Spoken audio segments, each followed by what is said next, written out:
Apirilaren 9-tik ekainaren 25-era errenta aurkezteko garaia da. Eta egitea uste duzuna baino asko zerrazagoa da. Lehenbizi, sartu errenta.nafarroa.eus webgunean eta ikusi proposamenik baduzun. Baldin baduzu eta ados bazaude, kontu zenbakia berrikusi besterik ez duzu egin behar. Ez baduzu edo ez baduzu onartzen, online aurkeztu alduzu.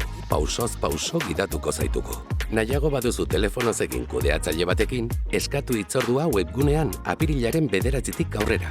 Eta aurrez aurre egitea aukeratzen baduzu, eskatu hitzordua apirilaren 16-tik aurrera webgune horretan bertan, edo 9-8-5-5-5 zenbakian. Aitorpena zuk zeuk egitera animatzen zaitugu. Milaka pertsonak alba dute urtez urte, zuk ere bai. Gogoan izan kontsultarako telefono bat izango duzula beti. 9-8-106-106.